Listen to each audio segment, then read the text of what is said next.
أعوذ بالله من الشيطان الرجيم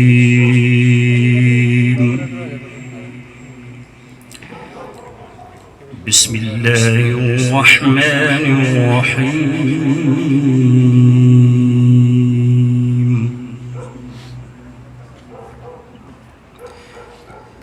فقلتم استغفروا ربكم إنه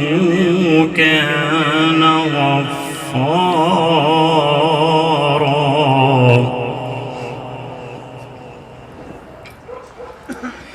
يرسل السماء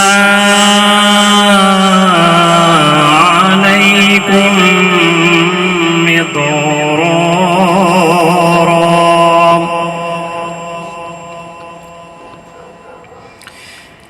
ويمددكم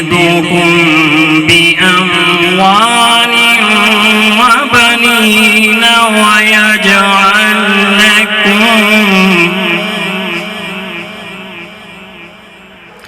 ويجعل لكم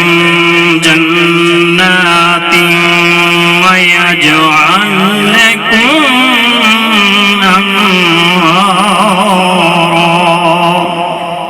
صدق الله العظيم.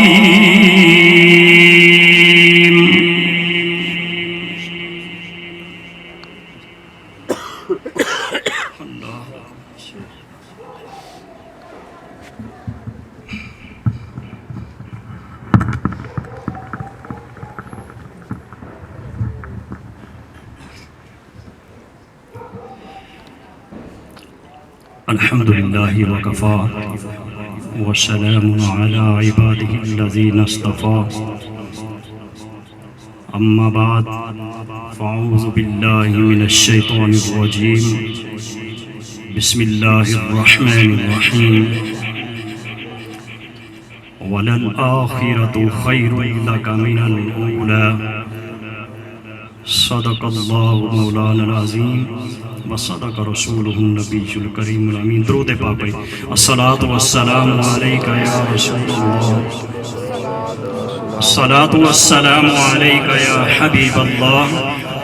الصلاة والسلام عليك يا نبي الله وعلى آلك وأصحابك يا نور الله. فضائل درود میں ایک صرف چھوٹا سا واقعہ گوش گزار کر کے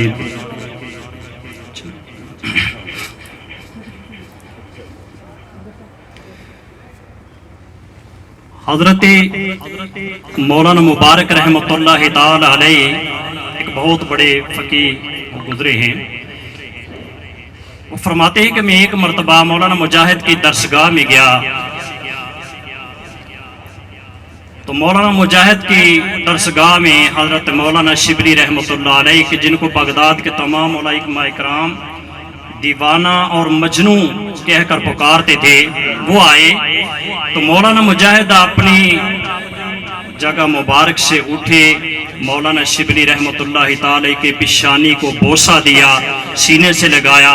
ہاتھ کو چوما اور اپنے ساتھ مسند شریف پر بٹھا لیا. مولانا مجاہد رحمۃ اللہ مولانا مبارک رحمۃ اللہ فرماتے ہیں کہ میں پوچھنے لگا کہ حضرت جی آپ کی بارگاہ میں اگر کوئی وقت کا بادشاہ بھی آئے تو کبھی آپ نے استقبال نہیں کیا، تو مولانا شبلی تو ہماری نگاہوں میں دیوانے اور مجنوں ہیں، تو ان کا اکرام آپ نے ایسے کیوں کیا؟ تو وہ فرمانے لگے کہ میں نے آج رات نبی مکرم صلی اللہ علیہ وسلم کی زیارت باسعادت کی ہے کہ اسی طرح سرکار اپنے صحابہ میں تشریف فرما ہیں کہ مولانا شبلی آتے ہیں، آقا علیہ السلام اپنی مسند مبارک سے اٹھ کر مولانا شبلی کا استقبال کرتے ہیں، مولانا شبلی کی پیشانی پہ بوسہ دیتے ہیں، ان کو سینے سے لگاتے ہیں. اور میں نے عرض کیا کہ سرکار ان کے ساتھ آپ ایسا اکرام کیوں فرما رہے ہیں؟ تو سرکار صلی اللہ علیہ وسلم نے فرمایا کہ یہ میرا دیوانہ ہر فرض نماز کے بعد 80 سال سے مسلسل 3 مرتبہ مجھ پہ یہ درود پڑھتا ہے صلی اللہ علیہ یا محمد، تو آقا علیہ الصلوۃ والسلام کی بارگاہ میں مولانا شبلی کا یہ مقام اس درود پاک کی وجہ سے ہوا۔ تو میرے محترم، اگر آپ اور میں سب چاہتے ہیں کہ آقا علیہ الصلوۃ والسلام کی بارگاہ نشان کے اندر ہمارا مقام ہو، تو پھر کثرت کے ساتھ درود و سلام پڑھا کریں۔ اس کے فیوز و برکات آپ کو دنیا میں بھی انشاءاللہ ظاہر ہوں گے۔ معزز سامعین، ناظرین اکرام، قبلہ آستانہ عالیہ کے حکم کے مطابق میں صرف چند لمحات کے لیے آپ کے سامنے کھڑا ہوں۔ موضوع میرا اور تھا، لیکن وقت چونکہ بہت زیادہ ہو چکا ہے، اس لیے میں مختصر کر کے کہ آج کل کے حالات کے مطابق اللہ اکبر، آقا علیہ الصلوۃ والسلام کی شان کو کون بیان کرے کہ جن کی شان عرش بری کا مالک بیان کرے، تو دنیا والا کون ہو سکتا ہے کہ آقا اس سے تو حصہ ہے، جتنا بھی مقدر میں لکھا ہو ڈالو حصہ، آقا علیہ الصلوۃ والسلام قبول فرما لیں تو یہ آپ کی ذرا نوازی۔ میرے معزز سامعین، ناظرین کرام، میرے آقا علیہ الصلوۃ والسلام کا مقام اور مرتبہ اس لفظ سے ہی ظاہر ہو جاتا ہے کہ جس در عالی شان پہ موت بھی اجازت لے کر آئے، جس در پہ موت بھی اجازت لے کر آئے، اللہ رب العالمین ہیں۔ میرے آقا علیہ الصلوۃ والسلام رحمت للعالمین ہیں، اور رحمت بھی ایسی کہ جس کی ابتدا تو ہے انتہا کوئی نہیں۔ میرے آقا کی صفات کی ابتدا تو ہے انتہا کوئی نہیں، میرے محبوب کے حسن کی ابتدا تو ہے انتہا کوئی نہیں، میرے محبوب کے کلام کی ابتدا تو ہے انتہا کوئی نہیں، میرے محبوب کی صبر کی ابتدا تو ہے انتہا کوئی نہیں، تخلیق کی انتہا تو ہے انتہا کوئی نہیں، میرے محبوب کی گفتار کی ابتدا تو ہے انتہا کوئی نہیں، رفتار کی ابتدا تو ہے انتہا کوئی نہیں، میرے رب کریم کے ہاں مقام کی ابتدا تو ہے انتہا کوئی نہیں۔ بس انہی لفظ کے ساتھ بات ختم کہ میرے آقا علیہ الصلوۃ والسلام کی رحمت صرف دنیا کی حد تک نہیں، رحمت وہ رحمت ہوتی ہے، رحمت اسے ہی کہتے ہیں کہ جس کو اختتام نہیں، جس کو زوال نہیں، جس کو بقا ہے، فنا نہیں، اور یہ لازوال رحمت اس وقت تک رہے گی جب تک میرے رب کریم کی ربوبیت رہے گی۔ میرے محترم، اللہ نے فرمایا، قرآن کا فیصلہ ہے، وَلَلْآخِرَةُ خَيْرٌ لَكَ مِنَ الْأُولَىٰ، اے میرے محبوب علیہ السلام، آپ کی آنے والی زندگی کا ہر لمحہ گزری ہوئی سے بہتر ہوگا، جو پچھلی گزر چکی اس سے بہتر ہوگا۔ میرے رب نے یہ نہیں فرمایا کہ دنیا کی زندگی تک محدود ہے بات، میں پہلے عرض کیا کہ اختتام نہیں ہے، انتہا نہیں ہے۔ میرے آقا علیہ الصلوۃ والسلام کا عدم میں آنا، اللہ فرماتے ہیں میں ایک چھپا ہوا خزانہ تھا، اپنے آپ کو ظاہر کرنا چاہا تو اپنے محبوب علیہ الصلوۃ والسلام کی ذات عالی شان کو وجود بخشا۔ میرے آقا علیہ الصلوۃ والسلام کا وجود اللہ کی پہچان بنا، پتہ چلا عدم سے سرکار کا وجود بہتر، اب عالم ارواح میں عدم سے بہتر، وَلَلْآخِرَةُ خَيْرٌ لَكَ مِنَ الْأُولَىٰ، میرے آقا علیہ الصلوۃ والسلام کا عالم ارواح کے اندر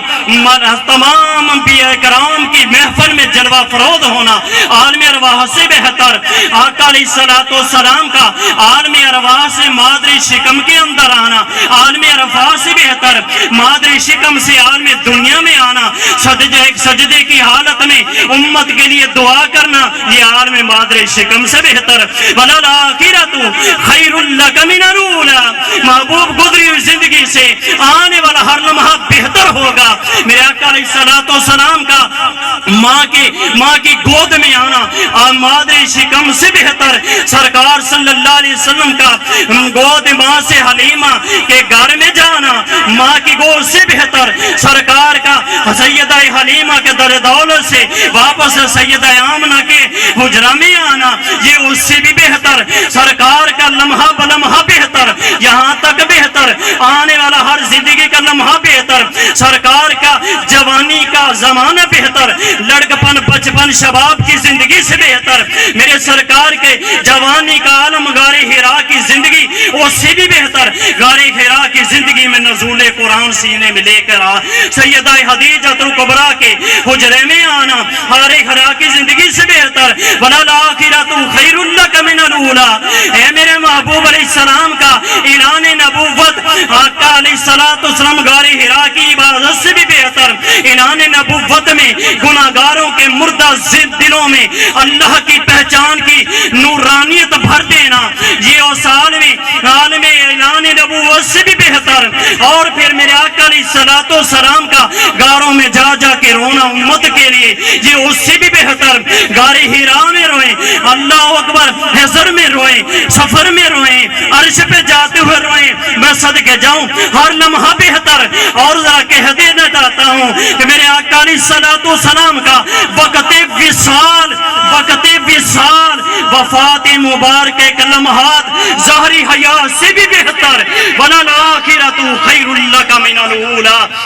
اے میرے محبوب، آپ کی زندگی کا ہر آنے والا لمحہ گزری ہوئی سے بہتر۔ یا رب العالمین، ہم تو صحابہ اکرام کی طرف سے منصوبات، ہم تو مولا محبوب کے حسن و جمال کے جلووں میں رہتے تھے، سرکار کی زیارت ہمارا اڑنا بچھونا تھا، ہماری بھوک اور پیاس کا سارا منشا مقصد ہی سرکار کا جلوہ تھا۔ اللہ فرماتے ہیں اگر محبوب پہ وصال کا وقت نہ آتا تو امت کے موت کی سختی کیسے معاف کروا۔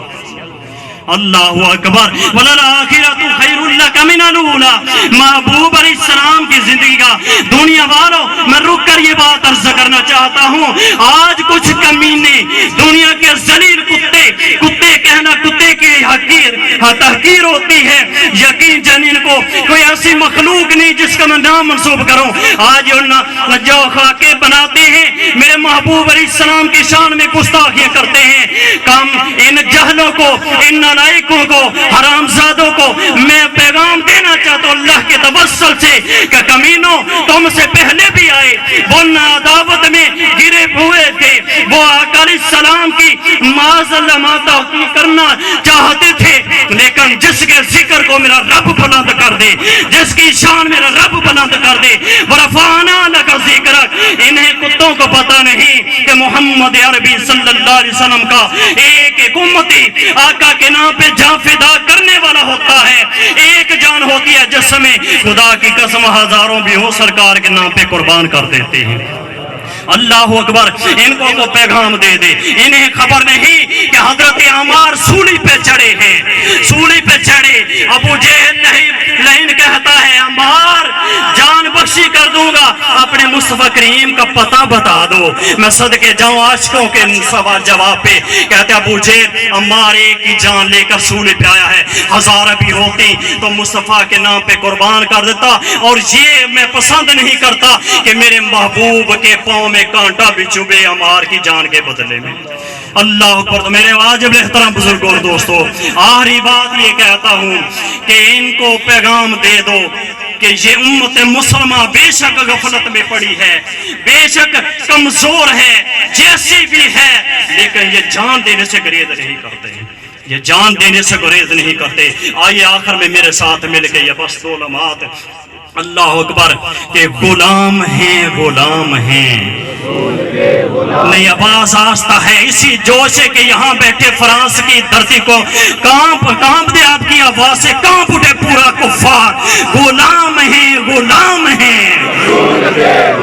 غلامی رسول میں،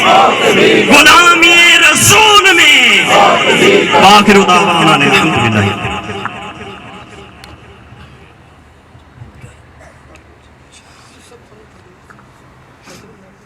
ادھر آ جا، میرے کو ادھر لے